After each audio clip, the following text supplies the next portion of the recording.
여러분 안녕하십니까? 포항 MBC 뉴스투데이입니다. 오늘 대구와 경북에는 저녁부터 비가 내리겠습니다. 밤사이에는 비와 함께 바람도 매우 강하겠는데요. 자세한 날씨 유하경 기상캐스터가 전해드립니다. 오늘 나들이 계획 있으시다면 우산을 꼭 챙기셔야겠습니다. 낮까지는 맑지만 오늘 늦은 오후부터 경북 서부 및 북부 내륙을 중심으로 비가 내리기 시작해서요. 저녁에는 대구와 경북 대부분 지역에서 비가 오겠습니다. 내일까지 경북 북동산지와 경북 동해안에는 20에서 60mm, 그밖에 대구와 경북에는 5에서 40mm의 비가 예상되고요. 특히 오늘 밤 경북 북부 동해안을 중심으로는 시간당 10에서 20mm의 강한 비가 집중되는 곳도 있어 유의하시기 바랍니다. 더불어 오늘 밤부터 내일 새벽 사이 찬 공기가 내려와 일시적으로 대기가 매우 불안정해지겠는데요. 오늘 오후부터 밤 사이에는 대구와 경북에 순간풍속 시속 55km 이상의 강한 바람이 예상되고요. 강풍과 함께 천둥, 번개 또는 쌀락 우박이 떨어지는 곳도 있겠습니다. 이번 비는 내일 아침에는 대부분 그치겠는데요. 다만 비가 그치고 내일 아침에는 기온이 평년보다 낮아지고 바람도 강하게 불어 조금 쌀쌀해지겠습니다. 비가 그치고 내일 아침 기온이 잠시 주춤하겠고요. 모레부터는 다시 오름세에 이어지며 일교차가 벌어지겠습니다. 날씨였습니다.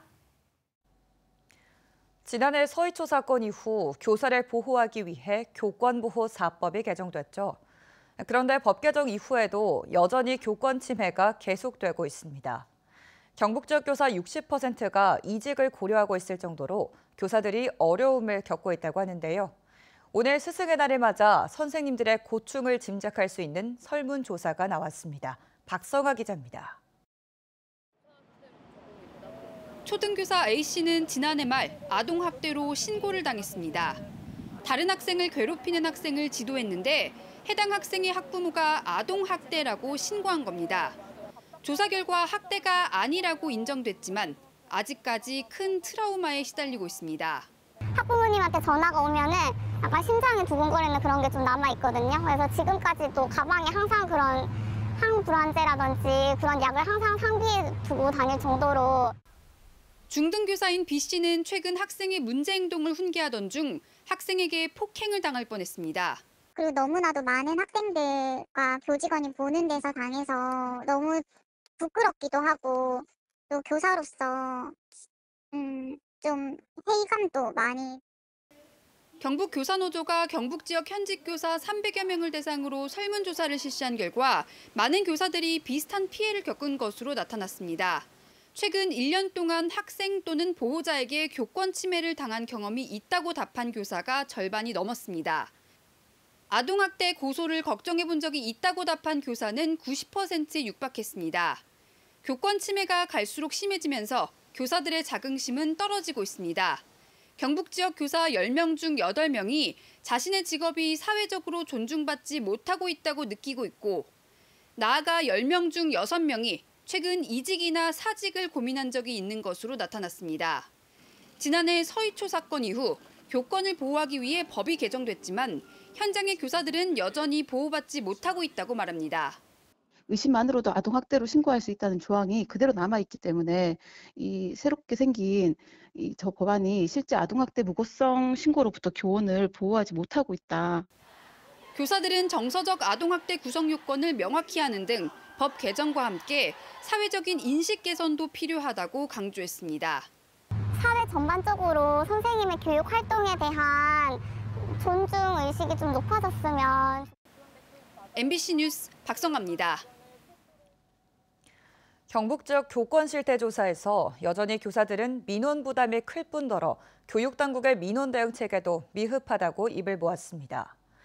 교사 개인에게 부담이 가중되지 않도록 실효성 있는 지침과 학교장 등 책임자를 중심으로 한 적극적인 대응이 필요하다는 지적입니다.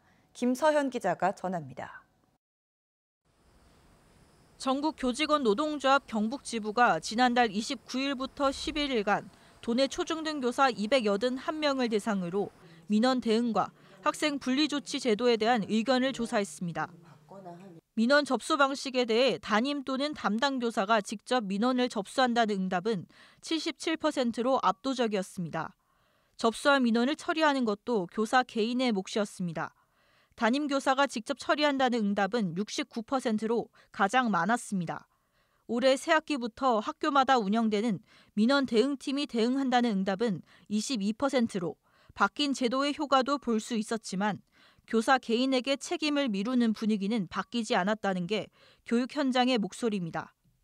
교감 선생님은 교장 선생님을 찾아가면 너가 상담을 안 하고 너가 지도를 안 하고 너가 운영을 제대로 안 했기 때문에 그렇게 민원 전화를 받는 거다라는 말을 정말 많이 들었거든요.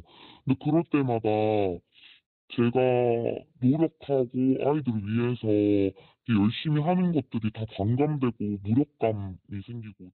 조사에 응한 교사들은 민원 대응 체계를 바꿔야 교육 현장도 바뀔 수 있다고 지적했습니다.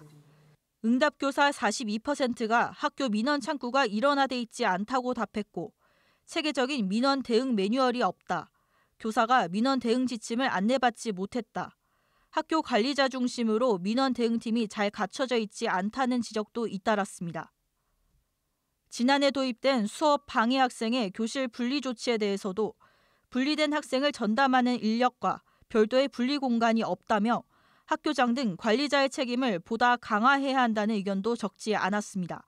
경북교육청의 경우에는 대부분 민원 대응팀 구성 운영 매뉴얼 그리고 학생 분리 조치 등과 관련해서 학교 자율로 맡기고 있습니다. 근데 학교 자율이라는 명목 하에 사실상 그 지도 감독의 역할을 제대로 하지 않고 있다는. 지난해 서울 서희초 교사 사망 사건 이후 각종 교권 보호 대책이 발표됐습니다. 하지만 정작 현장 변화로 이어지지는 못하고 있는 모습입니다. MBC 뉴스 김사연입니다.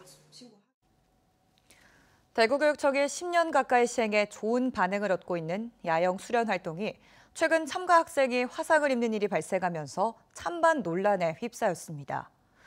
교사 노조들은 안전을 이유로 야영 수련 활동을 중단할 것을 요구하고 있고 대구교육청은 좋은 프로그램인 만큼 안전 대책을 강화해 계속하겠다는 주장입니다. 보도에 신병철 기자입니다. 지난 2015년부터 대구 전체 초등학교 6학년을 대상으로 이루어지고 있는 야영 수련 활동. 대구 교육 803 수련원에서 1박 2일 일정으로 산악 안전 체험과 캠핑 체험, 레크레이션 등 다양한 프로그램으로 큰 인기를 끌고 있습니다. 지난해 실시한 학생 만족도 조사에서 90% 이상 만족한다는 응답이 나오는 등 반응이 좋습니다. 대구교육청은 전국에서 유일한 야영 활동으로 대구형 수련 활동으로 평가하고 있습니다. 그런데 지난달 18일 803 수련원에서 한 참가 학생이 조리를 하다가 옷에 불이 옮겨붙어 2에서 3도의 화상을 입어 입원 치료를 받는 일이 발생했습니다. 대구교사노조는 안전요원이 부족해서 생긴 구조적인 문제로 근본적인 대책이 필요하다고 주장하고 있습니다.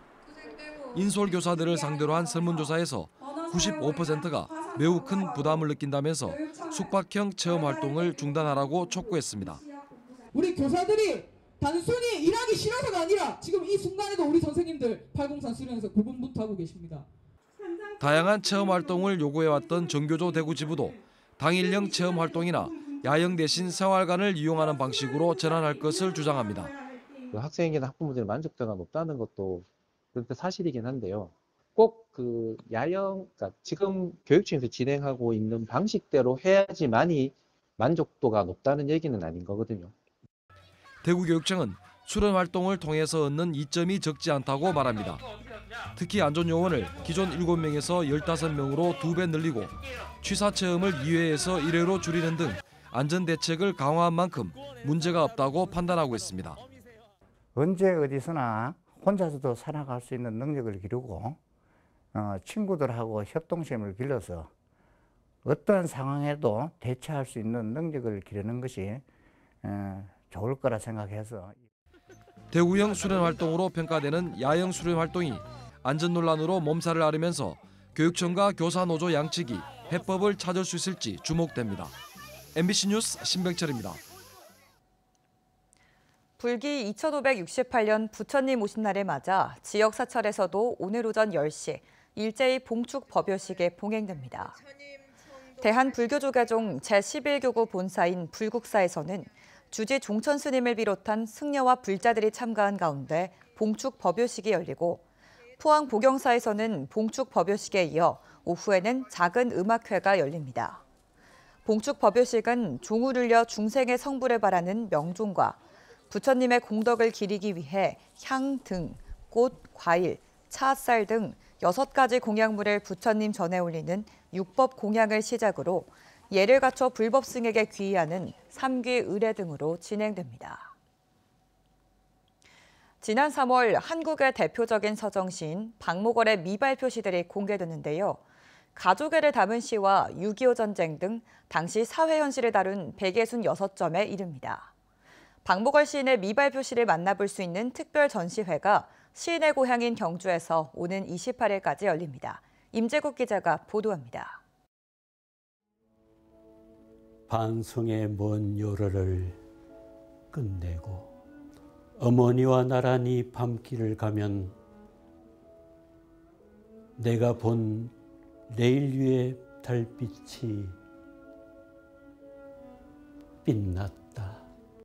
어머니를 자신의 거울처럼 표현하고 가족애를 담은 박목월 시인의 밤정거장입니다. 46년 만인 지난 3월에 공개된 미발표작 중의 한 편입니다.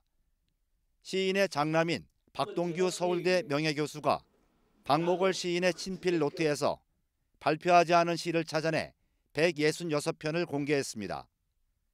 공개된 시는 디지털북으로 제작됐고 시인의 고향인 경주에서 공개기념 특별 강연회가 열렸습니다. 아버님의 시의 본산도 경주일 뿐더러 고향이란 말이 가지고 있는 것은 박목월의 본질이기 때문에 아버님 시인을 세상에 생각해보는 시간을 경주에서부터 출발하는 게 맞지 않나. 이번에 공개된 작품에선 서정적인 내용뿐만 아니라 고향과 가족, 6.25 전쟁 등 폭넓은 주제를 다뤘습니다. 미발표 작품 공개와 함께 경주시는 박목월 시인의 유산을 활용한 다양한 콘텐츠를 마련하기로 했습니다. 시인의 문학유산이 보다 더 잘 활용되도록 하기 위해서 강연회와 전시회도 추가로 개최하고 이를 활용한 독립목을문학관 전시관 콘텐츠도 다양화할 계획을 가지고 있습니다. 박목월 시인의 미발표작 특별 전시회는 경주 독립목을문학관에서 오는 28일까지 열립니다. MBC 뉴스 임재국입니다. 이명박 전 대통령이 오는 16일과 17일 1박 2일 일정으로 포항을 방문합니다. 이 전 대통령은 오늘 16일 고향인 덕실마을을 찾아 경주이시 제실인 이상재 현판 제막식에 참석한 뒤 주민들과 오찬을 하고 오후에는 아동 양육시설인 설린 애육원을 찾을 예정입니다. 17일에는 시도 관계자들과 조찬 기도회를 하고 포항 지역 경제인들과 오찬을 한 뒤 천신일 세종회장의 포스텍 학위 수여식에 참석해 축사를 할 계획입니다. K리그는 12개 구단이 각각 한 번씩 맞대결을 벌이는 로빈을 3번 치러 정규리그 순위를 정합니다. 첫 번째 로빈을 마친 시점에서 최하위였던 대구FC가 지난 11일 소중한 승리와 함께 꼴찌 탈출에 성공했습니다. 대구FC의 반등 가능성 서건 기자가 분석합니다. DGB 대구은행파크 개장 이후 단 한 번도 홈에서 이기지 못한 광주FC를 홈으로 부른 대구FC. 이번 시즌 홈 승리가 없었다는 부담과 박창현 감독의 첫 승까지 걸린 경기였습니다. 경기 시작 5분 만에 먼저 골을 내준 대구. 1분도 지나지 않아 세징야의 도움을 박용희가 득점으로 마무리하며 균형을 이룹니다. 다시 광주가 달아났지만 세징야와 정재상이 동점을 만들며 치열해진 승부의 마침표는 후반 42분 세징야가 찍었습니다. 대팍에서 광주를 처음 잡은 3대2 승리는 대구의 이번 시즌 첫 홈 승리이자 박창현 감독의 데뷔 첫 승이었습니다. 죄송한 얘기인데 마음고생은 사실 안 했어요. 아니 선수들이 경기력 자체는 이렇게 조금씩 좋아지는 부분이 있었기 때문에 1승을 언제 하느냐 이제 그 시간적인 문제였지. 세 가지의 의미를 담은 첫 승을 만든 주역은 대팍의 왕 세징야. 팀의 첫 번째 득점 과정에서 기록한 도움으로 K리그 통산 6번째 60-60 클럽 가입이라는 대기록까지 썼습니다. Aqui ainda fazendo, quebrando recordes, então passa filme na cabeça e estou muito feliz. Hoje já comecei também 61, né? Fiz 60 e 61, agora é em busca aos 70. 어렵게 달성한 시즌 두 번째 승리로 2승 5무 5패. 대전과 동률을 이뤘지만 다득점에서 밀렸던 대구는 또 다른 하위권 경쟁팀인 전북이 수원FC의 역전패를 기록하며 운 좋게 최하위에서도 벗어났습니다. 5월의 시작과 함께 시작된 최하위의 아픔을 3경기 만에 이겨낸 대구는 오는 일요일 서울 원정에서 시즌 첫 연승과 함께 중위권 도약의 발판을 꿈꿉니다. MBC 뉴스 서건입니다. 포항시립교향악단 제207회 정기연주회 온가족 음악 나들이가 내일 저녁 7시 반 포항문화예술회관 대공연장에서 열립니다. 이번 공연은 5월 가정의 달을 맞아 온 가족이 함께 감상할 수 있는 클래식 음악 동화 피터와 늑대를 메인 연주곡으로 선정했으며 김준영 피아니스트가 협연합니다. 공연 입장권은 3,000원에 구입할 수 있으며 자녀석에 한해 현장 구입이 가능합니다. 포항시는 간편 예약과 자동 배차 시스템을 갖춘 관광택시 앱을 출시했습니다. 포항 관광택시 앱 타보소 관광은 어제부터 앱스토어에서 다운로드할 수 있으며 앱을 이용하기 힘든 이용객들은 전화로 관광택시를 이용할 수 있습니다. 시는 앱 출시를 기념해 오는 26일까지 관광택시 요금 20% 할인 이벤트를 진행합니다. 경주시가 정부 합동평가에서 2년 만에 최우수 등급을 받았습니다. 이번 평가에서 경주시는 문화누리카드 사업예산 집행률과 치매 관리율, 복지 사각지대 발굴 지원 등에서 높은 점수를 받았습니다. 경주시는 최우수 등급 평가로 받은 1억 5천만 원의 상사업비를 건강 증진이나 지역 경제 활성화에 사용할 예정입니다.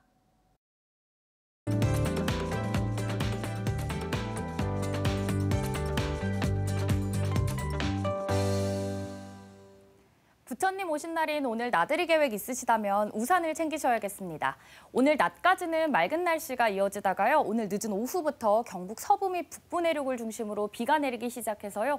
오후에는 대구와 경북 대부분 지역에서 비가 오겠습니다. 내일까지 경북 북동산지와 경북 동해안에는 20에서 60mm, 그 밖에 대구와 경북에는 5에서 40mm의 비가 예상되고요. 특히 오늘 밤 경북 북부 동해안을 중심으로 시간당 10에서 20mm의 강한 비가 집중되는 곳도 있어 각별히 유의하시기 바랍니다. 더불어 오늘 밤부터 내일 새벽 사이 찬 공기가 내려와 일시적으로 대기가 매우 불안정해지겠는데요. 오늘 오후부터 밤 사이 대구와 경북에는 순간풍속 시속 55km 이상의 강풍이 예상되고요. 강풍과 함께 천둥, 번개를 동반한 쌀락 우박이 떨어지는 곳도 있겠습니다.